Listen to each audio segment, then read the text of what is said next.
I would like to now introduce someone who had a very deep vision. He is an intelligent, generous, loving, caring, supportive man. Come on out, Keith. Thank y'all very much. Thank you very much. No, it's not easy. Hopefully we're going to make a change. We're going to change the court system. We're going to change that the way men think and the way that women think, and we're going to stop disrespecting each other. That's the main thing, respect.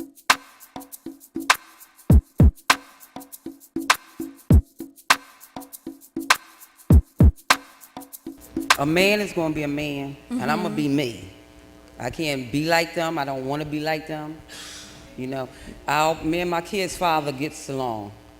I'll be friends with them.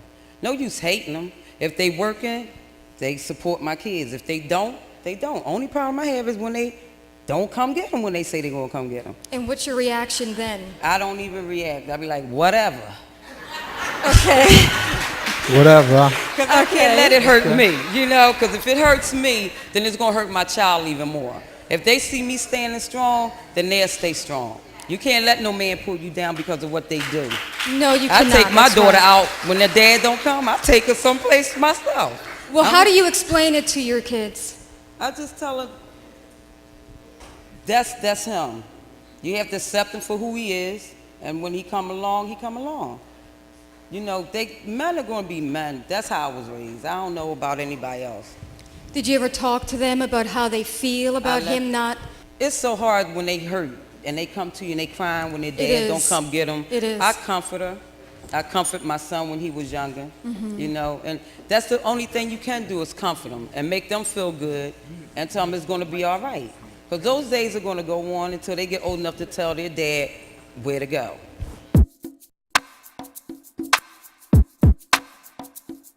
What's your biggest issue with your children's father? Not accepting responsibility. Okay, what do you mean?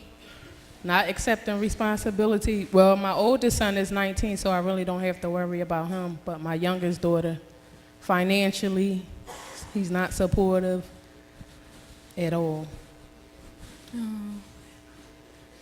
And how do you try to deal with that? I don't, because you can't make somebody do something that you want them to do. That's true. How does your child feels about that? She loves him to death. And how does that make you feel with him not being as supportive as you would like him to be? It's not really about how I feel, it's about my daughter. So I have to accept it. You said that you wish that your child's father would accept responsibility. Does that mean he's not paying support at all, or would he, or not? No. Now, you said that you've learned to accept that, but the one thing that I don't think you understand, that I have a problem with that, is that child support isn't for you, it's for the child. And you've come to accept it, but the child isn't old enough to accept it. But you can't get anything from somebody that's not willing to give. My case has been in court for 7 years, and I've received child support one time. Well, I mean, you have to use the system the way it is. We just saw a video that somebody said, like, what's going to happen if I don't pay? You know, I'm going to get my bench warrant and I'm going to get locked up. He should be locked up if he's not taking care of his You have child. to tell the courts that, because I can only go down and petition the courts, but whatever happens after that is out of my hands. I can't go on the rest of my life being angry. I have to move on. Well, let's ask the judge. Well, I think the key that we just started talking about was the fact that the child support is supposed to be for the child, but clearly the mother needs to spend the money for the child. The problem requires in our system that the mother let the court know that she wants her case continued. You cannot give up on those fathers and give them the easy out. Now, fortunately, today the computers are running like cash registers. So if you've taken that father down, the question becomes, do you know if he's got some sort of income so that you can tell the court that he's making money either under the table, beside the table, or in the form of a job. Well, if the system is set up where they, if they have an income tax check and they're not paying support is set up, that system doesn't really work, because I found out that my daughter's father was working and automatically the deduction should have been taken from him. His wages should have been garnished, and I didn't know anything about it. Well, was he working under the table? That's the question. You and I know that many of these men... Wages, not under the table, Okay, a paycheck. Then if he had a paycheck, all you have to do... Did you notify the court that he was working? I did not know. You didn't know he was working? No. Okay, but when did you learn he was working, though? After he was working for 6 months. Okay, then that's when you should convey that information to the court so that they can go to his employer and attach his wages.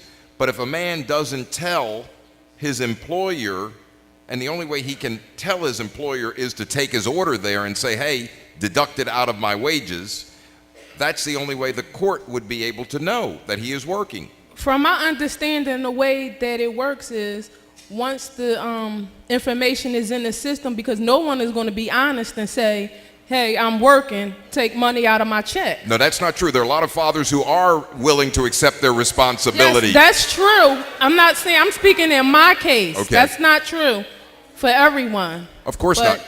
But the point is, the court can work with you if you work with the court. If you know he is working, then you have to let the court know that he is now working, and then they can use his social security number and go get him. But you should know that the courts can go after his income tax return. That's the only way they're going to be able to get him if you don't tell them and have him brought back before the court. They will get his income tax information. Now, I know I'm sitting up here with judges and attorneys, but being that I'm from the hood, and I may be educated, check it out. Now, excuse me, this is something illegal, but if you really want to find out who's getting paid what, if you know where their mama lives, if you know where their brother lives, on trash day, you pick up their trash. You get all the information. I'm sorry, but if you want to know what folks are doing, pick up their trash on trash day. You get all the information. You know who's working for who.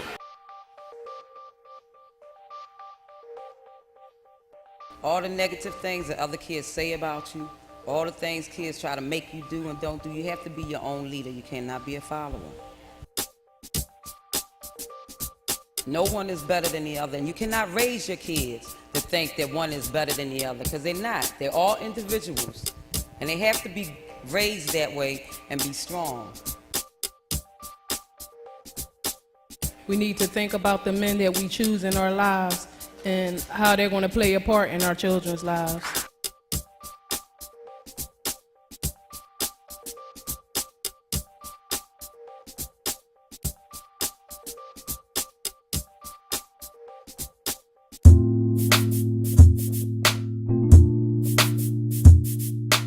We shouldn't have the courts tell us to take care of our babies. Baby mom found out that you got a girlfriend, you can't see your kids, or you can't get your kids and take them with you. You must find a way to connect with your lady. It's a struggle, it's a fight, don't get it twisted. It's a lot easier to do this and do that than it is to try to find this job, trying to find that job, or trying to do right by your kid or do right by your baby moms. However the situation may be, it's a struggle. I wish they would take care of these babies. And I wish the young girls would wake up and get themselves together. I mean, it takes two. It didn't take one. His mind wasn't where I was, so I dumped him, and he still loved me, but he be trying to get back, but I don't be trying to get back no more. So you really think the system worked for you? It's not meant to work for you. You know what I'm saying? It's not meant to work for us at all. It's set up for women, period. From a female perspective, what would you think that the females need to do to try to stop running the men off or chasing them off? Stop being so harsh with them. And every man is not the same. All men are not going to run away from their responsibilities. It's about the children. We have to save our children. We gotta stop fighting. We gotta stop bickering. We gotta stop the jealousy. We gotta stop the envy. We gotta stop the hatred. All of those are self-destructive methods. And to all my young sisters, I would like to say, just get to know your peoples. Get to know your peoples before you lay down with them. Get to know their background, their history. You can't always blame the female. Y'all say because we argue, y'all say because we pest, you say because we always whine. No, but y'all be out in the street with they be out in the street with the next woman doing other things, thinking it ain't gonna happen. You look at what the child needs, and you both work together on that, and then you deal with your stuff as a secondary issue. Not all of us are deadbeat dads. Most of us do the right thing for the right reason. People don't grow up saying, I wish I'm gonna be a deadbeat dad when I grow up. But a lot of us, we do our job, It's just like, when you're trying to provide for them, they always want more than what you could get, or then they want you to go out and do more than what you could do. Take me off that court, they got me going to court. If I don't pay that money, I'm gonna have to, end up getting a bench warrant. How am I gonna pay the money and take care of all y'all at the same time? And we're gonna get these brothers out the court, and we're gonna let them stand on their own 2 feet and handle their responsibility. And that's what we're gonna try to do. So let's make it happen. Walk Down Entertainment right here in Child Support Court headquarters. Holla.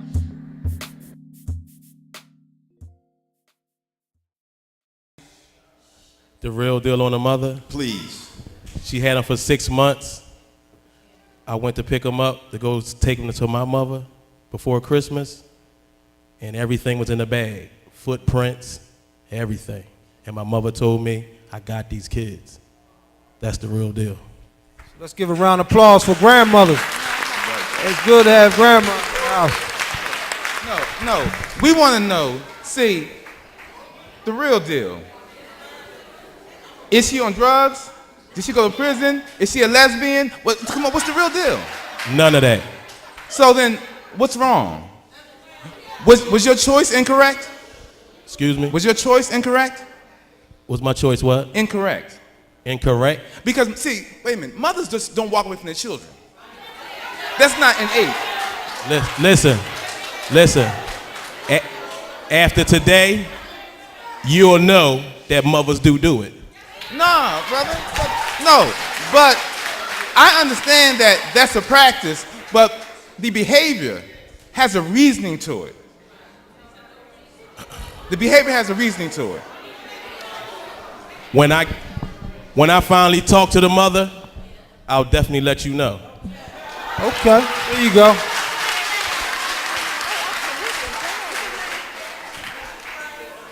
I wanted to make 2 quick comments. One, in the father's defense, I think we need to be careful not to brutalize a single male parent,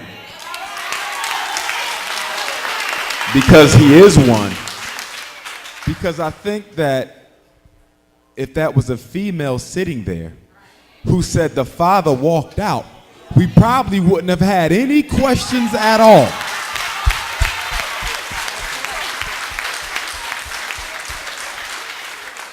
The other point that I would like to make as a psychologist is the human mind and consciousness is so complex that you can never really know when someone's going to pack up and walk out. And with that, I would say that we do need to get the young ladies some help. I'm not sure of the age, but you have to be very sensitive with that. You don't talk to a 4 or 5-year-old specifically about the reasons why mom is not there. Because if you mess with that mind too early, you might break something in it, can't fix it later, and the ladies grow up to become lesbians because unfortunately, in our community, we have come to believe that homosexuality and lesbianism,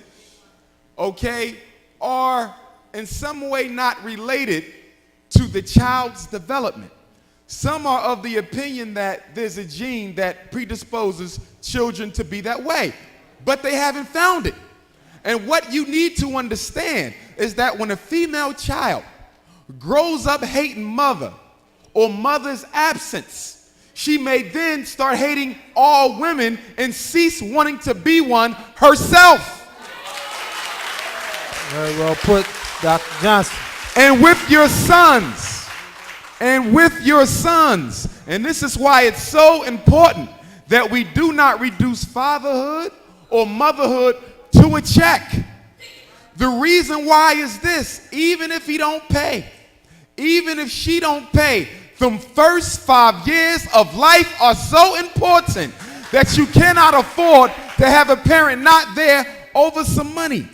If you need to take them, you take them, but if you can hold off until they're 7 or 8, please do so. Because when you pull them into court, it's going to affect the relationship that the father has with you as mom, and that's going to affect the relationship that daddy has with child. And if his father isn't in his life, he may grow up hating men and may decide he wants to be a woman. Thank you. Very well put. Let's give a round of applause, Mr. Johnson. Very well put, Mr. Johnson.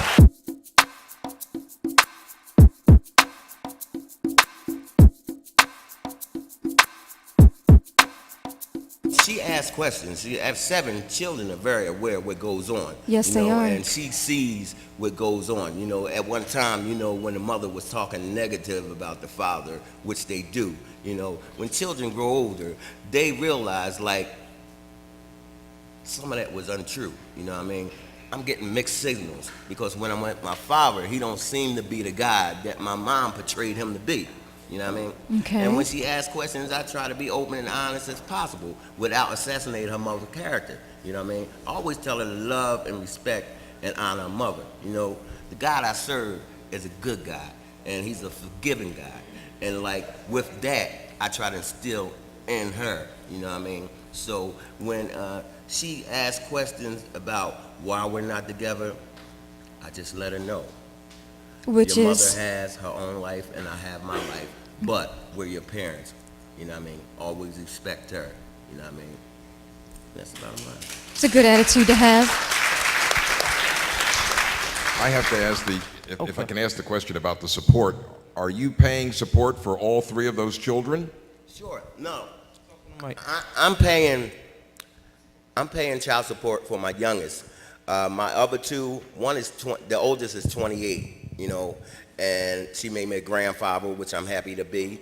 And I have a 16-year-old, which I played an intricate part in her life, and I constantly give her when she needs. And, you know, me and her mother has a rapport where she didn't have to. Either my oldest daughter, they never took me to child support because I was there. You know, I always worked, and I always was a provider. You know, I was never a deadbeat dad. With my 7-year-old, I paid child support because I was working, and when she was born, from the day she was born, I was taken care of.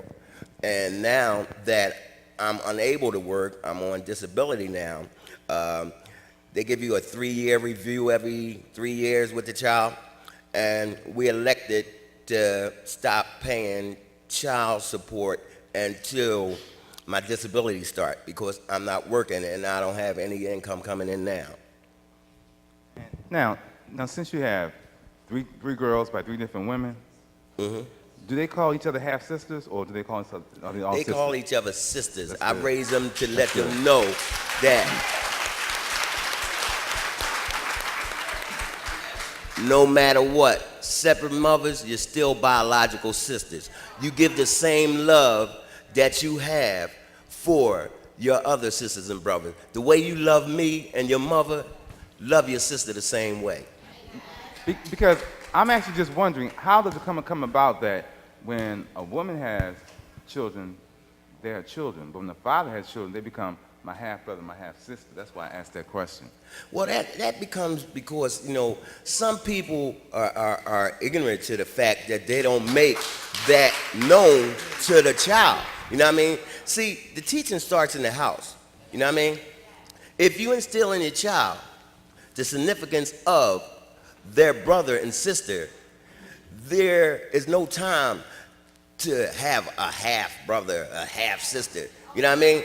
Did we make half a baby? Okay, Brother Bassett. Mr. Henderson. I actually wanted to commend both of the fathers for what you're doing, particularly the fact that you don't attack or condemn the opposite parent. And The reason why that's so important, when parents attack each other, in their selfishness, they fail to realize that you're not only attacking the opposite parent, you're attacking the child.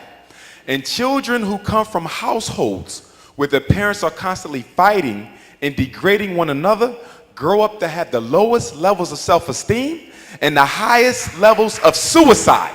Because when you attack that opposite sex parent, you're attacking part of the child. So if one parent is attacking and the other parent is not, then the child hates half of themselves. But when both parents are attacking one another, the child learns to hate their complete self. And the other thing that I wanted to say was your daughters in the long run are going to be well served when they grow up and it's time to choose a mate.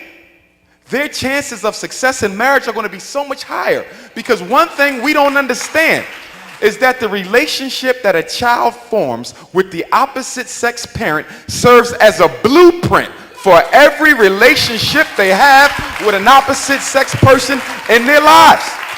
And sometimes, mom, and sometimes dad, we mess up that blueprint by condemning it and crippling it, so when the daughter grows up, she don't think that no man could ever satisfy her needs and desires because mom said that daddy was no good. And when she's older and can't find nobody, we look at the child and say, well, something wrong with you. No, all psychopathology originates in the family system. So if you're looking for the cause, go home.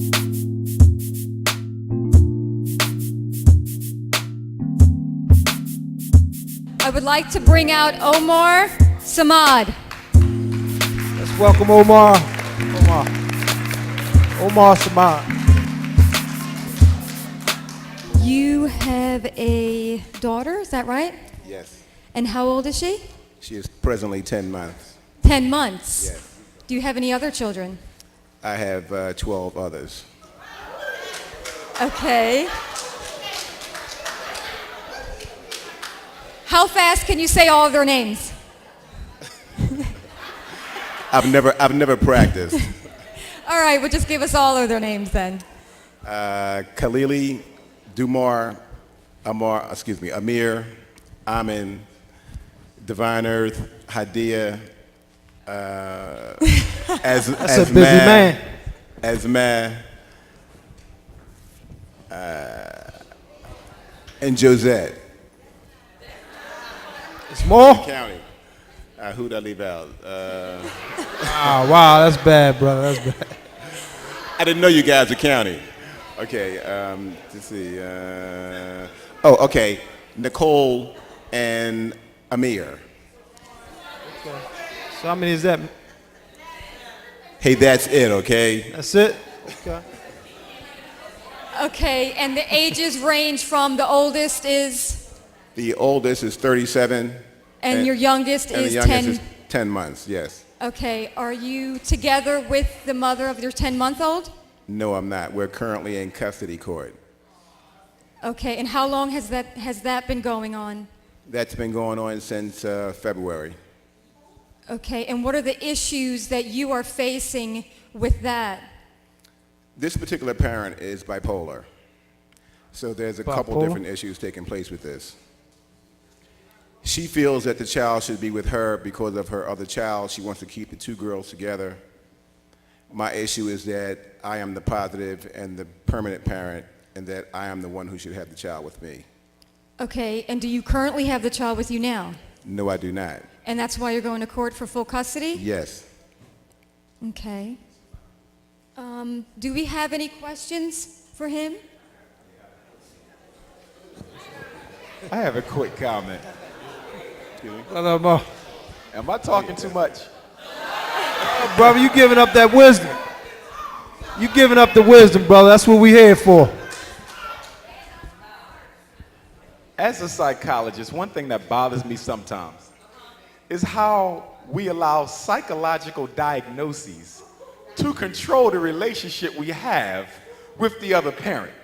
I want you to understand that psychological diagnoses are tools of social control. If we go back 100 years ago, when some of our ancestors were in chains, there was a diagnosis called drapitude. And it said that a slave who had a desire to run away from his master had draped it to. And the cure for it was not Ritalin, but it was to whip the living hell out of the slave. The point that I'm trying to make is we got to be careful the way we throw around bipolar and ADHD and all this other stuff. And for you ADHD people, ADHD has very little to do with hyperactivity. It has a whole lot to do with the sugar that you're feeding them, breakfast, lunch, and dinner, the schools that ain't got gym class or recess, and the other thing it has to do with is a lack of parental involvement. 95% of all black boys diagnosed as ADHD do not have a father figure in their life. Now we know that from the beginning of time, when a child does not get the proper attention from home, they go to school trying to make up for it. 20 years ago, it wasn't ADHD. Your father or mother who had control of you would come up to the school and give you a good old whipping. But today, because we no longer know how to be parents to our children, we go to other people asking them to solve the problem. They solve it, get rich, and then your child is strung out on drugs that are just as addictive as crack and speed. Very well, brother. Yeah, okay. You say yeah, huh? You say that like that's a problem there, Mr. Henderson? Because I'm a feel for the brother only because they're being a social worker. And when a man has to deal with something that he knows nothing about, and when he deals with a woman that he sees that used to behave in one way, and she changes, and he doesn't know what to do. I mean, and then sometimes that kind of throws him off, and he wants to protect his child. And so it may be difficult for him to see what the woman is going through. So therapists, if you're going to talk about bipolar, I mean, and I hear you talking from nutrition, but for a man to understand that there's a woman, and see, bipolar is kind of new to us because we thought that she's crazy, you know. So if you're going to talk about bipolar, let them know what to expect from it. I mean, because for the next man who deals with a woman who has bipolar, he needs to know how to see it, how you deal with it, and what are his resources. Therapist. Okay. I'd like to make a statement. Okay. This ain't a battle. This brother here was definitely correct. When I first got with this young lady, I knew she was bipolar, but had no idea what bipolar was. I had to live with it for 2.5 years to experience what bipolar was. Manic on one end, depressive on the other, and constantly swinging in the middle. On drugs. Well, I won't say drugs. I'll say on the medication she was taking. When she stopped taking the medication, it went totally another way. Then other issues came in. And that's when it became, I need to take custody. What other issues? Other issues of she stating she wanted to kill herself and the children. When I went to her therapist and asked her therapist what to do, she said she's over 21, she can't make her take the pills. When I went to my son, who's a social worker, he suggested call DHS, which was the last thing I wanted to do. Yeah. When I called DHS, they got right on it with a crisis team. That night, they came out, took her off her job, took the children from the daycare, took her home, gave her a little therapy, talked to her a little bit. But what ended up happening was she had to 302 herself. She had to commit herself to a mental institution. I had to take my daughter. The other daughter went with the mother, with the mother's mother, the grandmother. Okay. And I kept my daughter until she came out of the mental institution. But this was her second stay in a mental institution, and I never knew the first one. Until I went to the mental institution visiting the second one, I was told about the first one. Okay. Well, y'all know Mr. Lonnie's an attorney and Ms. Patricia's an attorney. So if y'all have any legal issues, those are the two you're directed to, because we can't help you with that one. Just a quick question, sir.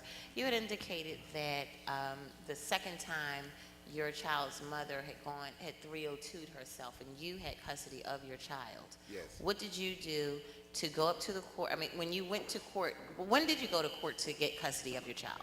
I went to court when she first went in. When she first 302'd herself, that following Monday, right, DHS, the supervisor suggested for me to go to court and file for custody. Now, was that an emergency custody order, or you filed just a petition? Well, not just a petition, but you filed a petition for custody. I petitioned for custody, and the emergency order, I felt I didn't think it was right for me to do the emergency order, because I actually wasn't trying to take her then. But as time went on, I started finding out that maybe I should take this child altogether. Now, you indicated that you didn't feel like you should have taken her then. However, you did have some knowledge prior to that the mother was not right psychologically, and that your child could have been in some type of danger or the potential for danger. So why didn't you think that it was an emergency, and that you did not think that it was the right time to take your child? Well, I had dealt with her about 11 months off the medication. And dealing with her was really a hard problem. I mean, it was just horrendous. When I felt that things got worse with when she made the statement she was going to kill herself and the children, up until that point, I dealt with everything. I don't think, and I don't really want to say this, but if you want to do something to yourself, not a problem. Not the children. Let me ask you a question. How long you was seeing her prior to you having a relationship with her? I knew her 2.5 years. So in this 2.5 years, you never knew she was bipolar? Yes, I'm saying now, when I first met her, I knew she was bipolar. So you actually knew what you was getting yourself into? Never had an idea. No, he didn't know what he was getting into. Never had an idea what bipolar was. Okay. You need to experience bipolar. It's not something you read about in a book. You need to experience it. I think my definition would be just people uneducated and how they was brought up as far as their behavior-wise. I agree. Could I chime in again? Briefly? Sure. Of course. One thing you have to know about all psychological diagnoses, because we're hung on this bipolar, the diagnosis is only as good as the clinician who makes it. Psychology is highly subjective. That means what one psychologist says is bipolar, another one says is an adjustment disorder, someone else calls schizophrenia, and someone else says is a personality disorder. And I say that not to discount the fact that you had to live with it, because the point that I'm trying to make is broader than just your particular situation. But something else you have to understand. Whenever you commit yourself, whether it's a mental health clinic, a hospital, get your kids evaluated for so-called ADHD, in order for the evaluating clinician to get paid from the HMO, they must diagnose something, or you don't get paid. So if you go in there asking, is something wrong with me? The answer is yes, because I won't get a reimbursement. Exactly. Second point, with the drugs are making the psychopathology worse. Ritalin, Paxil, Zoloft, Strattera, they are linked to depression, suicide, homicide, diabetes, blindness, stroke, schizophrenia, and everything else. You say they tried to make her take the drugs. I would say take her the hell off the drugs, because it's the drugs that's making the situation worse. Well, Okay, I'll say, what advice would you... I'll have to say that in respect to what you say may be correct, but until you live with it, you have to live with this. This is not something you read about in a book. Living with it, have you ever lived with a person like that? See, I've lived with this lady, and I've seen her on and off the drug. Off the drug, it was almost impossible. I mean, I put up with this for like about 11 months off the drug. Right. And now that she's back on the drug, we can deal. I don't have a problem. I still have a few issues every now and then, but basically we can deal. Right. And I'm not debating with you, good brother, but if a crack addict is on crack and they ain't had none, and you need them to function in your house, and you go get them some, are you solving the problem? Hell no. And something else you need to know, most clinical trials, okay, on bipolar, depression, most of the major disorders, clearly show that psychotherapy is more effective than the drug. So why don't we give them therapy as opposed to the drug? You know why? Because the HMOs don't like to reimburse for therapy. It might take too long, so they just give them a few pills to get them out the office. That's not going against you. Just some extra information about that situation. She's doing both. She's going to therapy and wanna- taking the drugs. But also, okay. Have you ever heard of schizophrenia? You know what schizophrenia is? Yes. Well then, being bipolar in your house, she's schizophrenia every day, right? Almost. To an extent, yes. Now the question that, no, but I'm just saying, just how it looks on the outside. Okay. Now, but I'm thinking that if you want him to go get psychotherapy, where should he go get it from?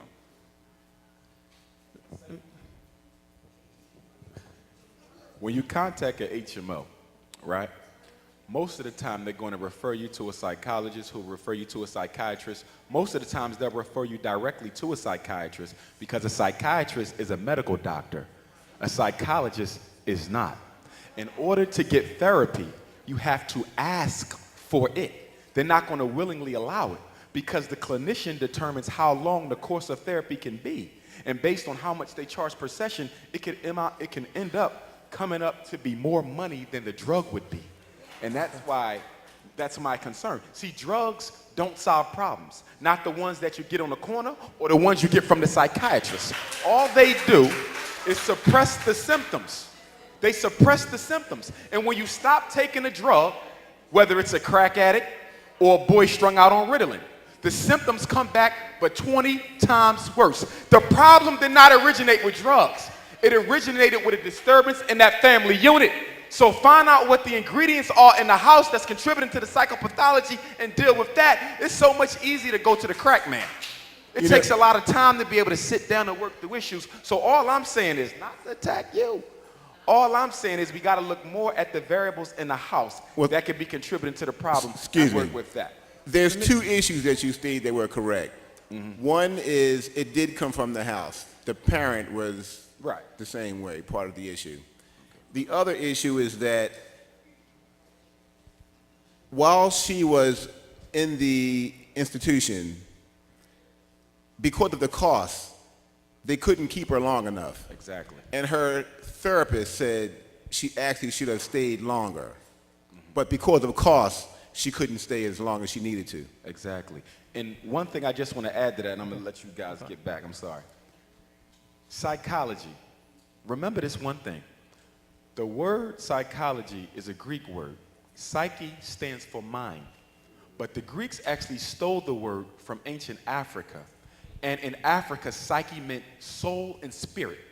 And the point that I'm trying to make is the reason why we're diagnosed so much with all these disabilities and mental disorders is because there's something wrong with the soul and you got to make it right.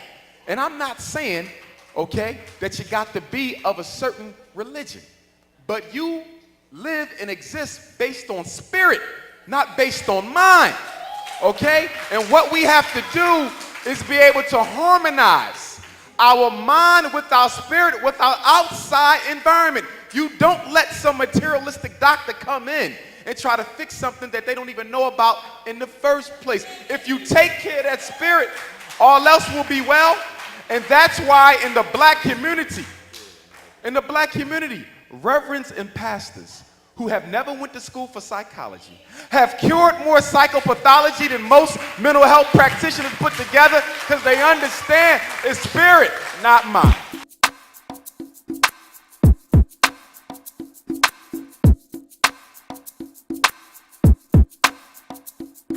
What's your name, please?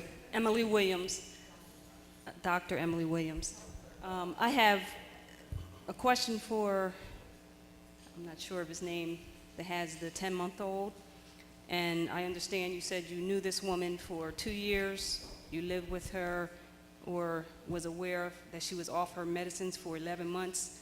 So somewhere in between, you conceived this child with her, knowing her condition. Did you not have time to research what bipolar meant? And did you not have time to do whatever it takes to protect yourself so that you would not have a child with this woman? Very good question.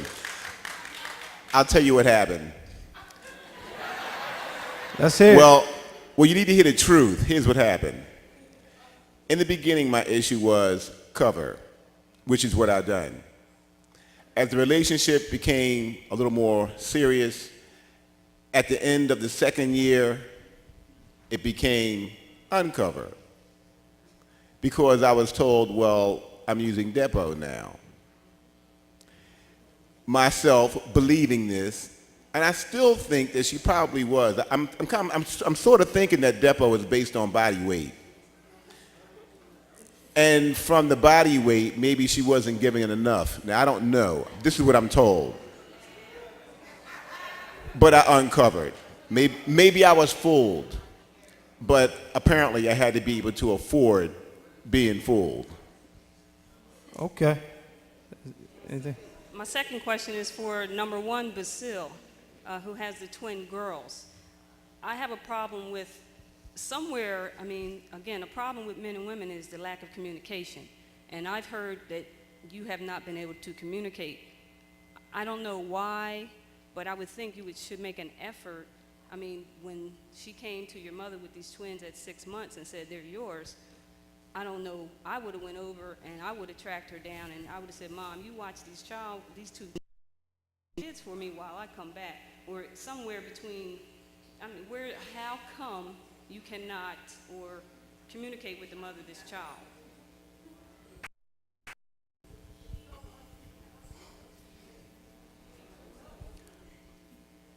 I'm handling my business. I'm not focused on her. I like that answer, bro. That's your answer? But that's not handling your business. There has to be some kind of communication between the mother of your children and you. But like I said, before he leaves today, I'm going to get him involved with a male parenting group, and the brother is young. So we may have expectations that we may think that he's not meeting, but be confident in us. I think that a lot of us who work in this profession, we're going to move him from where he is to where he needs to be. Good, very good, brother. We're going to get you to the right people there.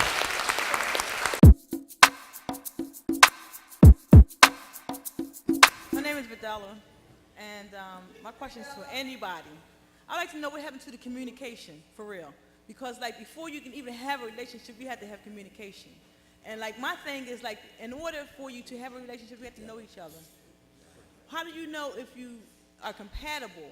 And my thing is Planned Parenthood. What happened to that? Planned Parenthood. You have to plan these things. And that's my question. My question is, anybody can answer that. Anybody up there?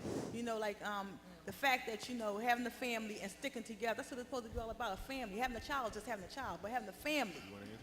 That's my question. I have a brief comment to that. Number one, I would like us to use family planning instead of Planned Parenthood. And the reason I say that is when you look into the history of Planned Parenthood, you'll find that it was started by a woman in New York City by the name of Margaret Sanger. Margaret Sanger was a part of the eugenics movement from which psychology and education both come. Eugenics movement was based upon scientific racism, about finding a justification for the extermination of the African race. Planned Parenthood was developed to reduce the birth rate of black babies in the United States of America. So let's not use Planned Parenthood.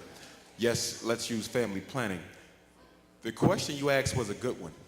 And when you look in our history, I think you'll find a cure.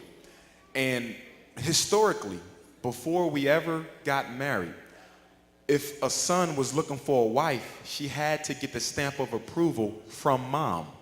If a daughter was looking for a husband, she had to get the stamp of approval from dad. The problem in our community is we allow children with no experience, who don't know a damn thing, to go out and decide who they're going to spend the rest of their life with. We don't make them invite them over for dinner. We don't sit them down for an interview. We go on interviews for jobs that we work for a couple months or a couple years, but here it is our child about to make the biggest decision of their life, and we don't have no part in it. We believe in this individualism. Go out on your own and go find you a mate. And it's destroying our communities. But part of that problem has to do with the erosion of the family unit itself. How many of us sit down at night and have dinner with our children and our families? In case you don't know, McDonald's, Burger King, Checkers, KFC It's not blew up in the past 20 years because the black family got destroyed. You would not have so many Chinese and Korean corner stores if you would sit down and have dinner with one another. But because you hate one another, they can sell you stale chicken wings and French fries and all that garbage that's clogging up your arteries and things. So what we have to do is start sitting down. It's not racist because to have racism, you got to have power, and we ain't got none. But the point is that we have to start sitting down with one another again and talking. Parents, start taking an active role in your child's dating game, okay? They have to come to you first. And we allow our daughters to let their boyfriends disrespect them and us. Now, my baby girl is only 4. But when she's 18 and she starts dating, if a brother pulls up in front of my house and honks the horn, instead of getting out and coming in to speak to me, he'll never see my daughter again. But mom, children learn by what they see, not by what you tell them. Don't tell her to demand respect if you ain't demanding it. You got somebody knocking you upside your head, sleeping with the whole neighborhood, and he's still in your bed. She's going to become you in 20 years if you don't do something about it right now. No one is ever defeated until you accept defeat as reality. And once you accept defeat as reality, it becomes a state of mind. You think you lost, you will definitely lose.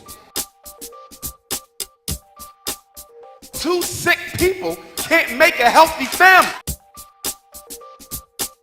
You need to experience bipolar. It's not something you read about in a book. You need to experience it.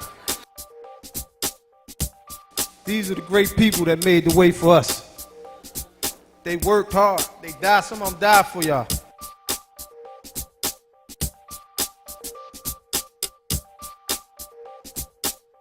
Put a strong desire behind your action, and you can be whatever or whoever you want to be. I think at this point we ought to recognize that every relationship is unique. The only thing constant in it is you and me. And the courts don't have the solution to all of these problems, nor should we expect them to have the solution to the problems. It seems to me that those other things that we've been alluding to, in other words, the principles, the religious faith that we may have, and the values that we inherited from the people that raised us in this life are the factors that have to come into play, and those are the ones that we have to put our beliefs in, and our attempts to try to raise our children must be pursuant to those standards. Otherwise, we have something that everyone's alluded to here, and it's called the system.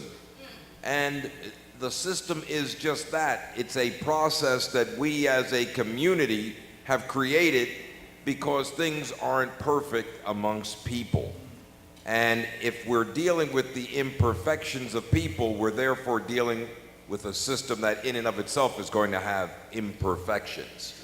So I say all of that to simply say that if we value ourselves, then we have to value our children. And in valuing our children, we are in essence saying that we ourselves are of some import. And if we're of some import, then we're doing what? We're giving to our children the resources they need in order to survive in this life. And the last thing I want to say is because I just got back here from Africa, and I've been in the last 6 months, I've been in Mozambique, I've been in Ethiopia, and I've been in Kenya. And I've had the opportunity to know what it means to be a black man in America. And I can tell you that when we look at where we are compared to where other people are, we in this room are truly blessed because the lights didn't go out while you were in here, and the water we're drinking is clearly digestible. But some of our brothers and sisters on the face of this earth are struggling even more than we are. Now, that doesn't make our lives any less and make it any easier to face the burdens we face, but certainly we must understand that life in and of itself is not easy. It is a struggle. It is a constant struggle to do, first of all, the right things ourselves.